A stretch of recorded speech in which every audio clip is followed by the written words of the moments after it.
Angelique, thank you so much for agreeing to talk to me. I know you've got a great experience across a broad spectrum of students. You work with young ones, you work with middle-aged ones, you work with older people, and you work in institutions as well as working privately. So it's great to have a chance to talk to you about your approach. And I'll be really interested to hear about how you've generated the work that I know that you have generated, because you're a busy Alexander teacher.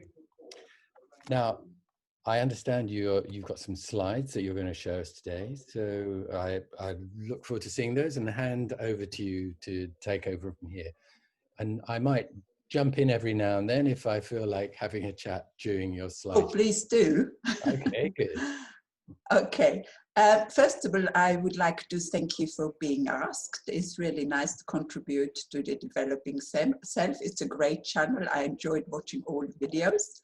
And I'm just gonna start this slide here. First of all, I would like to say that I didn't start off being a busy Alexander technique. In fact, it was really frustrating when I first left school, because I assumed I'm going to be finding myself a space to teaching, and then the people are going to queue at my door. But that didn't happen. I found a space to teach in, but the people didn't queue at my door. I think giving public talks, that gave me all the breakthrough. And eventually I started contacting U3A, and I started running. I never was interested in running one of the workshops as tasters, because I just didn't feel that was either me, or I just wasn't interested doing that. And I gave a talk to the U3A, and more or less almost 90 people turned up to that talk. And from then onwards, I discussed with the organization what I could do for them. And they advertised my workshops in every single newsletter. And I just got pupils. I didn't have to look for pupils. I just had about 18 people always signed up, 15 turned up. And after the first, I initially thought, well, 5 weeks is a nice start, 2 hours a week. And that's the beginning. I didn't want to run 1 week, 5 weeks I could handle.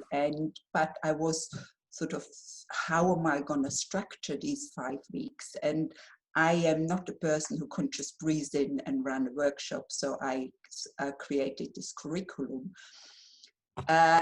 But before I show you parts of my curriculum, I wanted to talk a little bit about images. When I started off practicing the Alexander technique in my 20s, I told everybody I was like this walking, talking advertisement poster for my teacher and for the Alexander technique. But you know, times change, and I think we are now living in this really extremely busy world, and everybody promotes themselves. And I feel like now I have to shout louder than before. So I love creating posters, and I think there can't be a poster out there which really says what is the Alexander technique, but to create a poster which hopefully people think, that looks interesting, what is this all about? And Google it later. And that's what I try to achieve, because lots of my talks now are advertised online. And I must say, Peter, every single talk brought more work. I gave, for example, I gave a talk to Multiple Sclerosis Society recently, and then another Multiple Sclerosis Society from another area contacted me.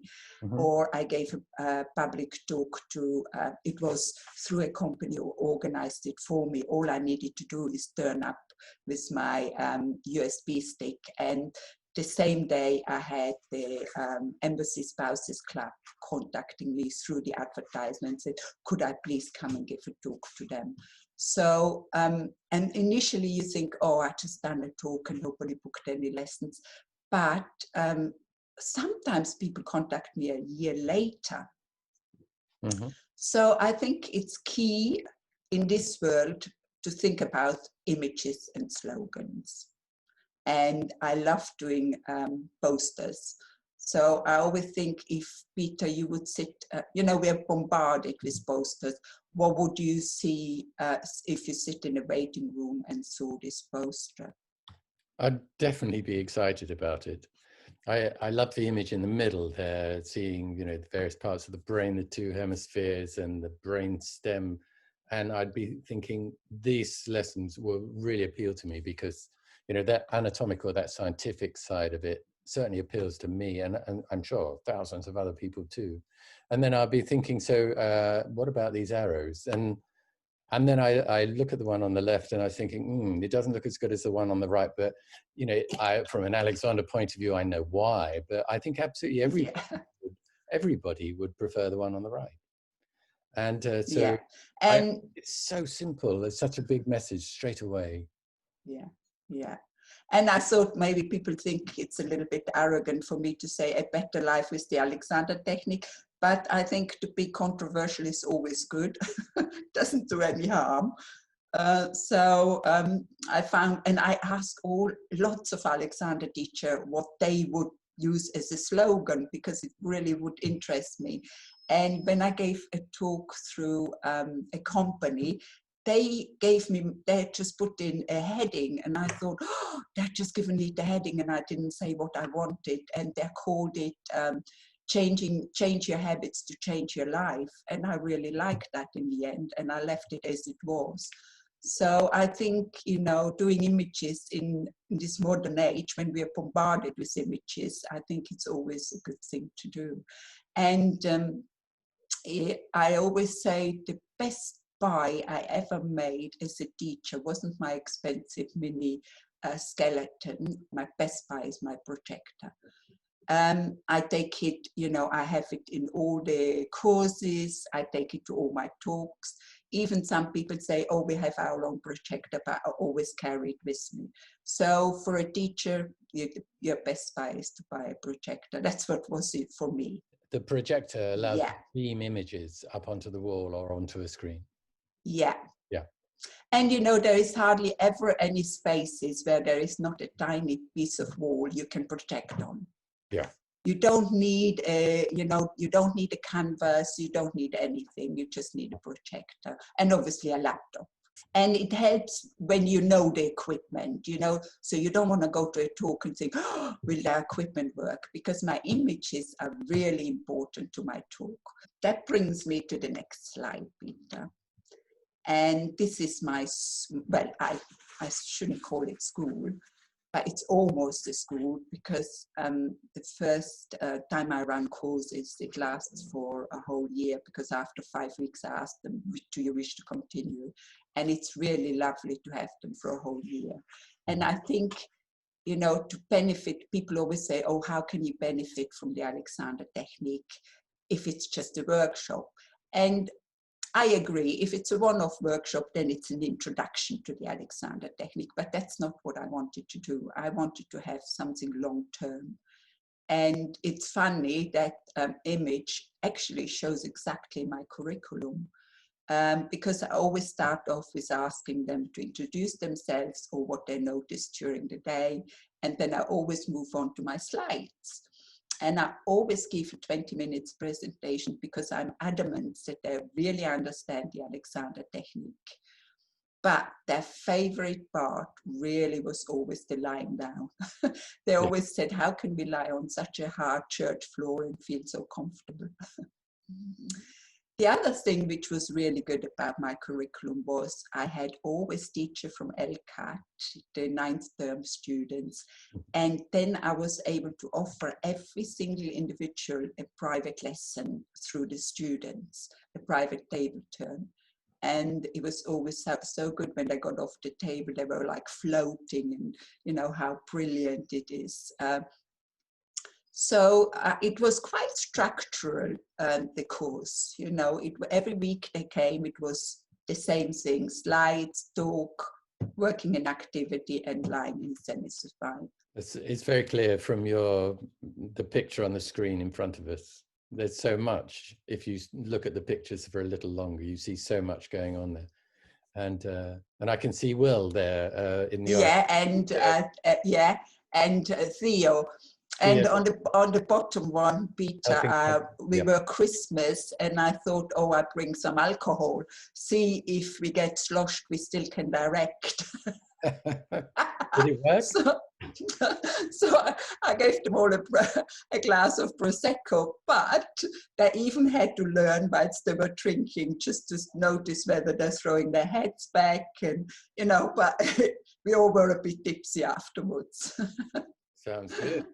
So it was a lie down afterwards, so it didn't really matter that much. There's another thing is about the benefits. I was amazed by how quickly they learned. People always say, oh, you're older you get, the more difficult it is to learn the Alexander technique. But I didn't have that experience from my courses at all.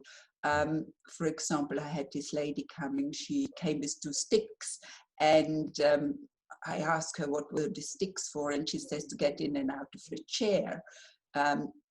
So I didn't say anything. And then when we moved on to the getting in and out of the chair on the first lesson, and once she understood the mechanics, she never needed the sticks again. And it literally was that quick.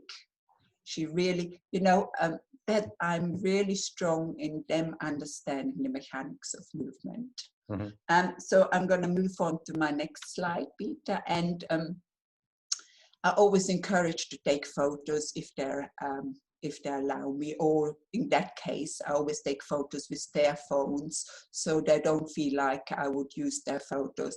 But I've been given permission, and when they allow me to use their photos, I then make a slide like this. And the next week, then we can discuss it. And it just shows so clearly.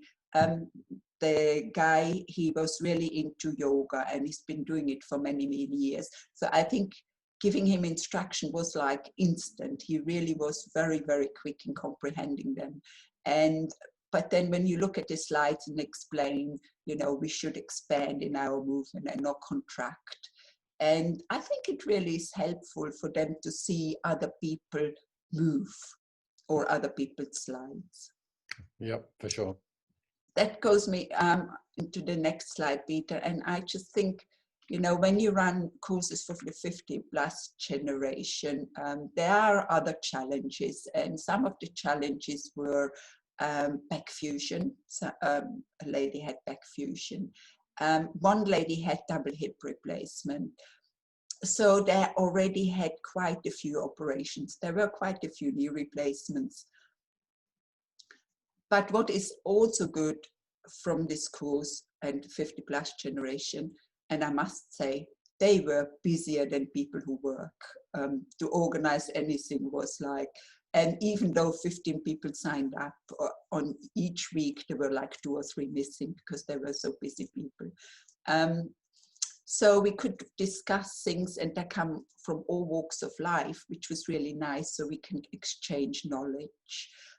For example, when I came to discuss vision, or vision and surgery, laser surgery, there was a GP in the class, and she explained exactly what happens when you have surgery and why she would not recommend it. So, these are generations we can exchange knowledge. So that was really, really nice.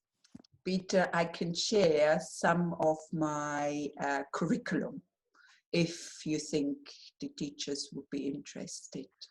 For sure. See that. Yes, I would like that. I think they would definitely be interested. But would you say how you're obviously interested in childhood development? Would you be prepared to talk about the difference in your approach with young people and people who are older? So people who maybe don't have the logical skills, the development of their thinking, as opposed to the people who develop a lot of thinking, but also a lot of habits. Yes, I think that's one of the reasons I like working with slides, because I think visual, when you see things in vision, you understand it so much better.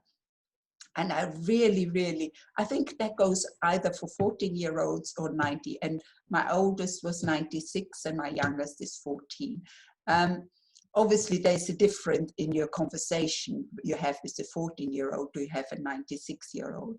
But principally, I think I teach the same. I like them to show, I show them the same slides, I discuss the same aspect of the Alexander technique. I had one, what in the 50 plus generation, what's different with them? And that is really important. That is walking. Walking, they tend to walk with their heads down because they are scared of falling. So falling is always an issue for the older generation. So you really have to be thorough, where a 14-year-old, you wouldn't, you know, for example, my 90-year-old, which is a little bit hunched over, and she says, well, the reason she's hunched over because she fell so many times, then she's closer to the floor. So it makes sense to me, really, yeah, you know. I can see that. And, you know, there is the International Fall Day, or which I give talks to, where there is a reminder of when you get older, there's the danger of falling. So that's a big aspect. And I think the biggest aspect for that generation is mobility, to age gracefully and stay mobile, and pain to alleviate pain. So that's, I think, one of the biggest aspects for the elder generation. So do you show videos, examples of good use, free, balanced use? I share some with you now, and then we can sort of, I share the curriculum. Let me just, I'm going to share the whole PowerPoint, because otherwise I won't be able to hop from slide to slide. And, you know, there's 120 or more slides here, so I won't be able to show you every slide.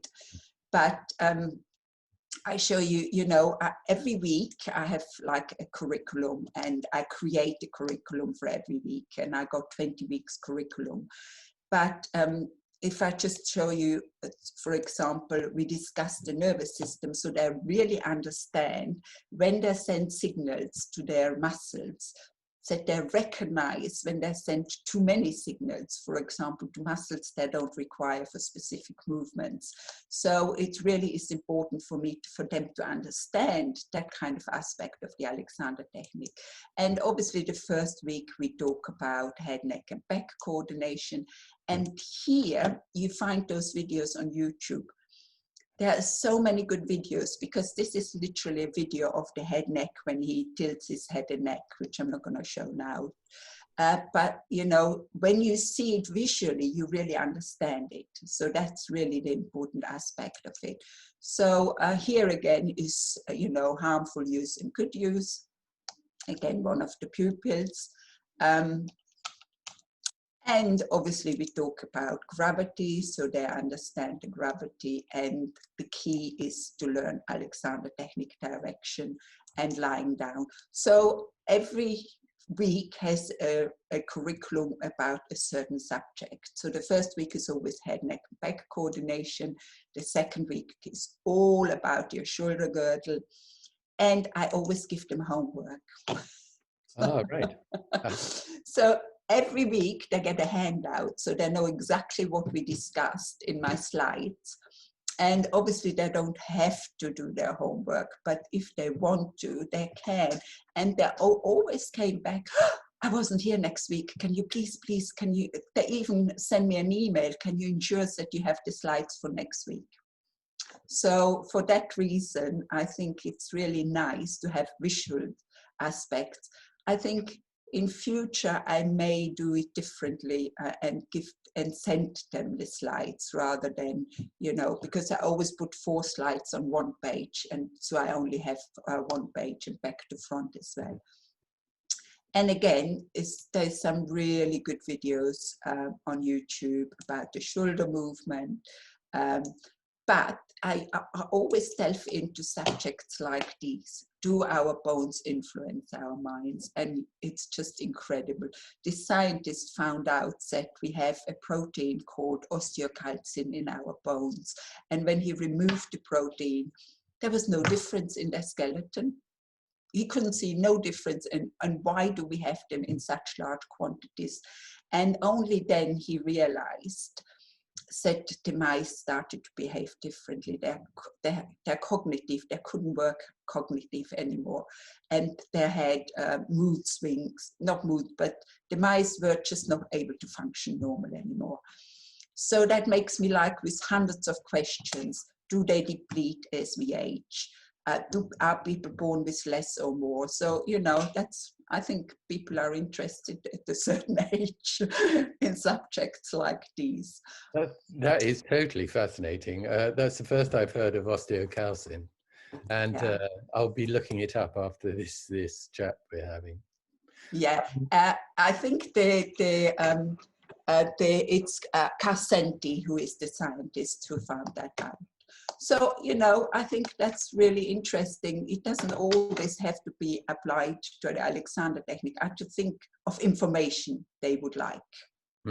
I realize that this is quite detailed. Your functional anatomy is very important part of your course. Yeah, it is. And very, very important. Excellent. And I think that sounds like a very good policy.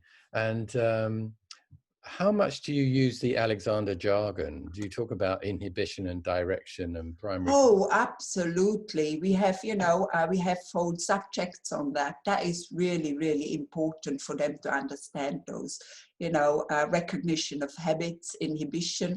I'm not sure if I put it in that slide. Oh, that's absolutely. And I am very liberal with directions, you know, because there's so many different types of directions. There's the negative directions and, you know, so I give them all directions and they can choose for themselves. You know, I mean, directions are there to direct the body in a mechanical advantage, but I give them choices so they can find out for themselves what works best. We discuss as well things like child development, you know, the imitations and the means whereby we learn by imitation and sensory process, instruction and mental processing, and explain to them, you know, I think it's really important to understand what happened, how they develop their habits. It's really liberating when they understand that their pain is not something, you know, medical they need to worry about. Of course, they have to find out, but that their pain may be caused by habitual use and they can change that use. That is really important for me. So after that, I usually show 3 videos.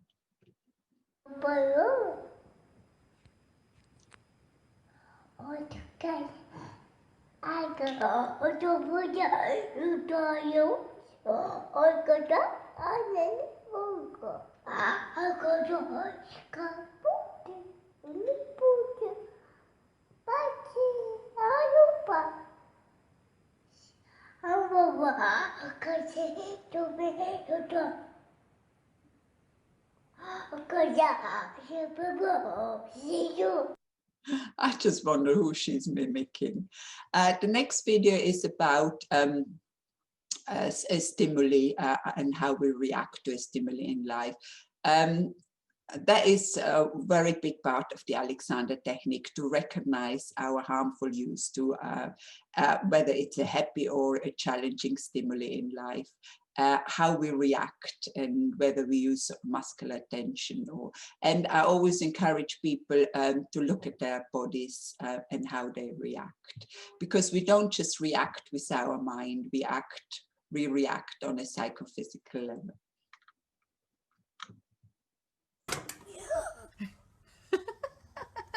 Oh, no.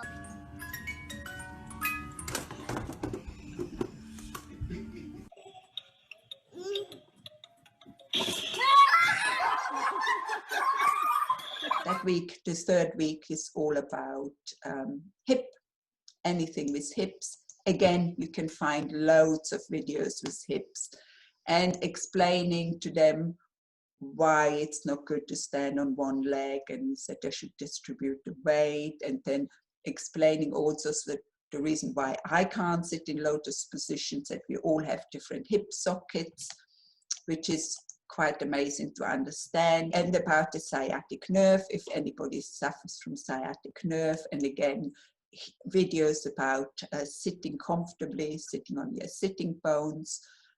So, you know, every week has research subjects. Here are subjects about, you know, so we were so brutalized by using muscular tension, thinking we need to use muscular tension, but good coordination is going to give them the strength they require to age gracefully. And, you know, there's just so many subjects. And again, they get homework. We're talking about all the feet. It's all about the ankle joint. And I had one lady who actually had an ankle replacement, and she was really happy with that. But I think that is an amazing video, because it was even amazing for me, because I didn't quite understand the movement of ankles and the locking and unlocking of the foot. And this is all you need to see about ankles. And again, go to YouTube, find the movements, and then in PowerPoint, you can just insert them and you can watch them. I can just show a little bit about the amazing foot. Mm-hmm.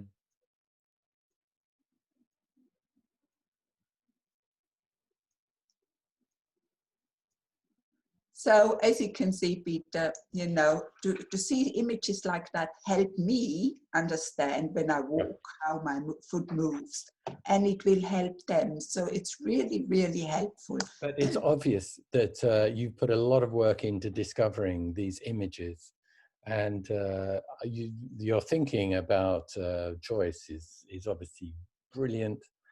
And I love the way you put things all together, and you've got so many resources in PowerPoint so that you're ready to go to the next class. And presumably you choose certain slides to show for younger ones, and absolutely, yeah, and take it from there. So yeah. Fascinating, absolutely fascinating. And thank you for sharing this all with us today. If it helps somebody or it helps other teachers to maybe put together a curriculum, and it makes you feel more confident when you teach, because you know you want to speak about certain subjects, and get yourself a projector and find yourself an audience. I think, and there's so many organizations out there, you know, and usually when you give one talk, it always leads to other projects. So I definitely recommend that. It's brilliant. Maybe one last thing. How do you get people to say yes when you offer them a talk? Well, it's really strange. I don't know why they're not refusing me. I contacted a Swiss company recently because I read something in the paper, you wouldn't believe it, and I send an email. Right. I think, you know, this would really help all your clients, and, you know, and I had a reply, and I never, ever in a million years expected a reply from Switzerland in Zurich. So hopefully, you know, something comes of it. But that's what I do. I contact people, and I don't expect replies, but for some strange reason, I always do get replies. I don't know. I outline in the email why it could benefit them, right, and what reason. So. And then when you offer, do you have a structure when you're going to do a workshop? Absolutely. When I structure my courses, I think, what would I like per hour and how many people are on the course? That's how I structure it. Mm-hmm. I want so much an hour. And for example, the course I ran for the 80 plus generation in a, again, 5 weeks course in a retirement home. They all had their own flats. That was quite a challenging, and that was a new experience, I must say. But there were 13 people. I structured the cost so I can also employ a second Alexander teacher. Oh, fantastic advice. Thank you so much. You're welcome.